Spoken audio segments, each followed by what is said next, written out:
Patrick Netherton Show, 11:30 The Tiger. Pleased to welcome in one of the lead writers when it comes to LSU athletics. He is Gannett's own Glenn Guilbeau, who is joining us. Glenn, how are you, man? Everything good? Yes, sir. Good afternoon. How are you guys? Man, I'm good. I would imagine covering this LSU team has to be a lot more fun than some of the ones you've had to deal with in the past. It is a lot of fun to watch the game more. You know, the passing and you can't take a break or you're going to miss a touchdown. It's fun to finally see a really good quarterback. They haven't had a lot of them, and this may be the best one. I think he's definitely the best all around quarterback LSU has had in Joe Burrow. He may not be the best passer like Hodgson or Russell or even Mettenberger, but he's easily the best runner of the guys who could pass. Yeah, and that's a big deal, no doubt. Oh yeah, no question. And a much better passer than any of the guys that really ran well.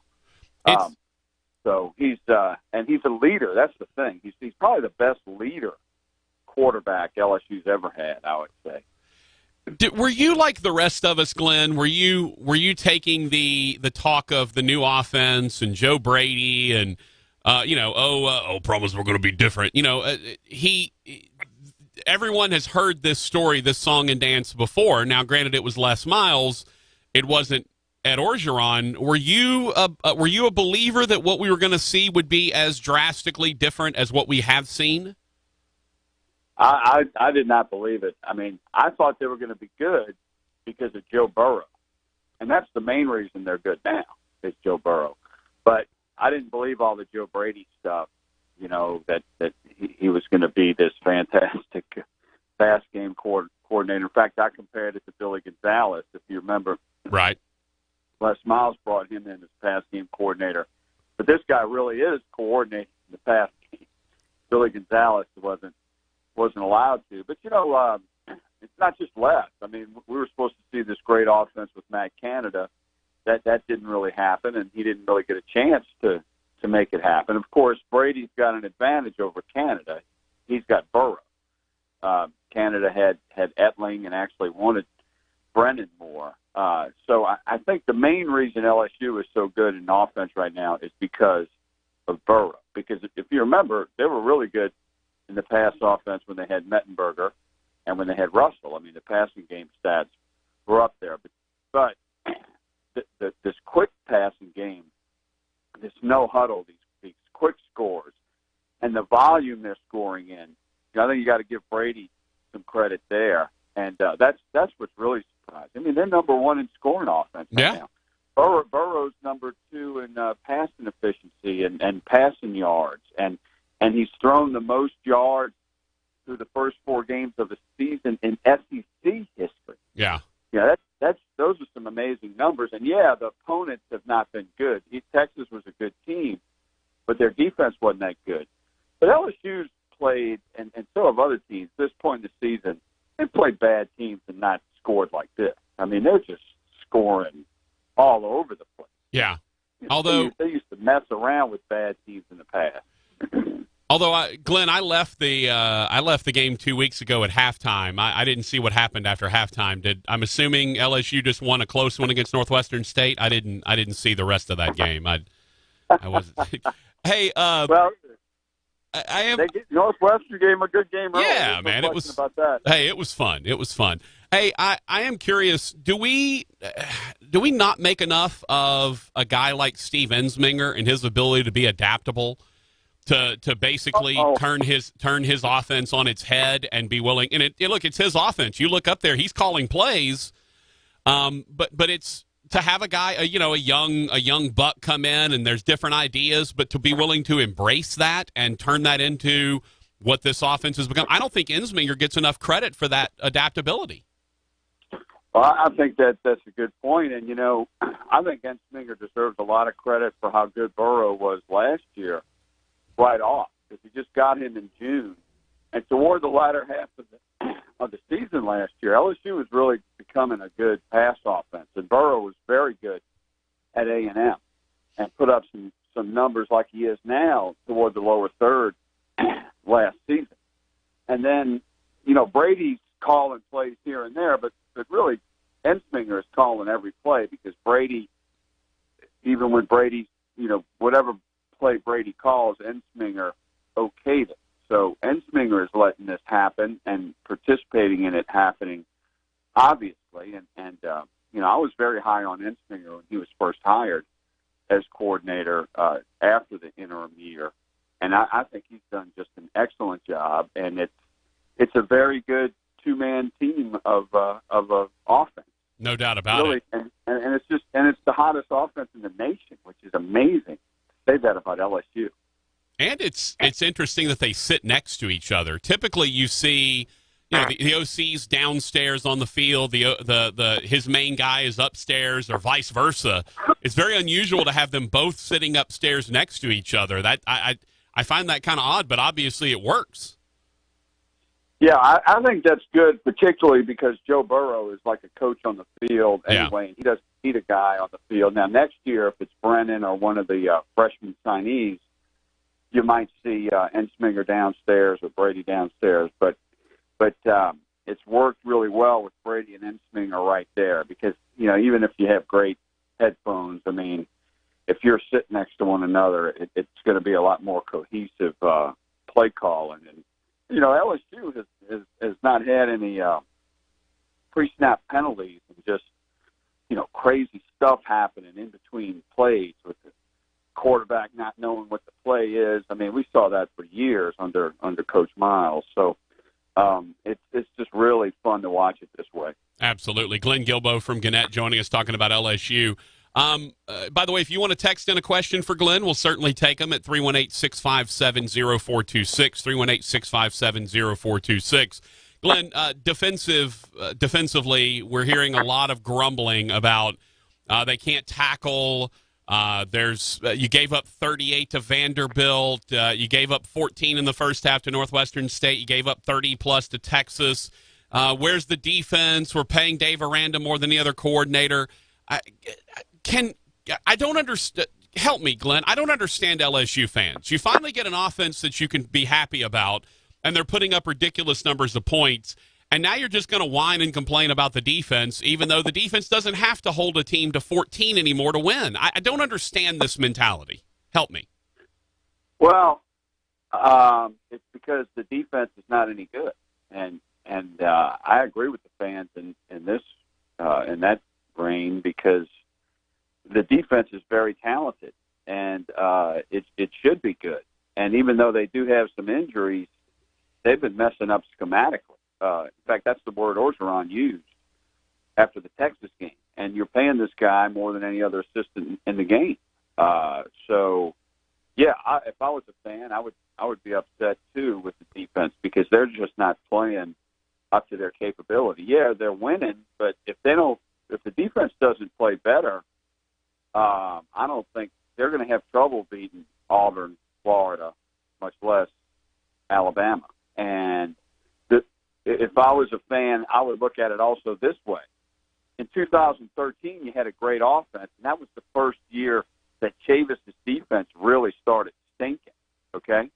And so they finally get an offense, and they don't have a defense to stop anybody. So now it's a little bit like that again. You finally got an offense, and the defense is looking like they're not going to be able to stop the good teams if they're getting, Vanderbilt scored 6 points against Georgia.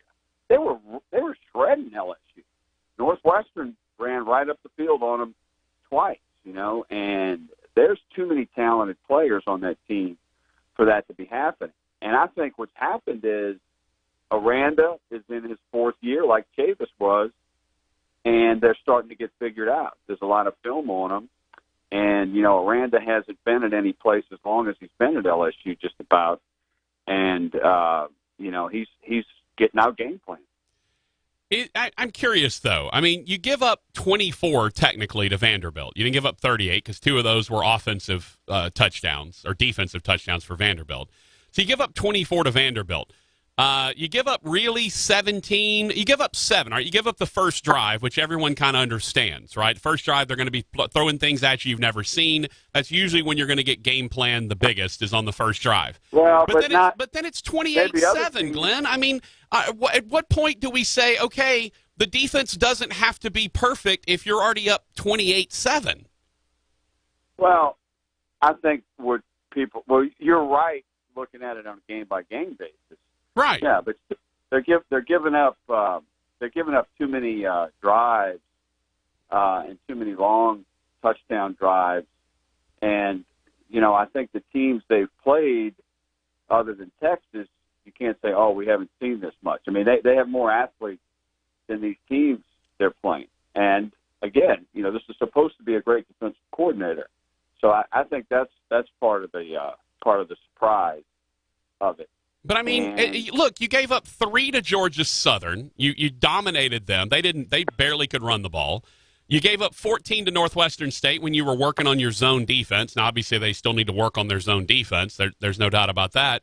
And then you give up a bunch of points to a really, really talented Big 12 offense. And then you give up 24 to Vanderbilt, and 10 of those are after the game's already way out of hand. I don't understand what the complaints are. How many 3-and-outs did they pitch against Vanderbilt? They had, like 5 or 6 of them in the first half alone? This is what boggles my mind, Glenn, and you're way in it more than I am, and I respect the heck out of your opinion. You know that. I just don't understand what people want. Do you just want them to go and shut out every opponent every game? Is that a realistic expectation now? Well, I'm not really concerned with the points as you're saying. What I'm saying is the yardage they've been giving up. And yeah, if you have Dave Aranda, the greatest defensive coordinator in the country, I've been hearing for years. If you have the greatest recruiting classes, especially on defense, for years, yeah, they should go out and shut out Georgia Southern and Northwestern State and hold Texas to lower than that and hold Vanderbilt to lower than that. Yes, they should, because of the talent level, because of the recruiting, and because of the coordinator. And I think Coach Orgeron agrees, because he's brought up schematics. He's brought up that they're not playing that well, and he's also eliminated this excuse that the defense is struggling because the offense is scoring so fast. That's not it. Well, I will say this, Glenn, and this might be something I've not gone back and researched this, and this might be something worth looking at, if especially since it's a bye week.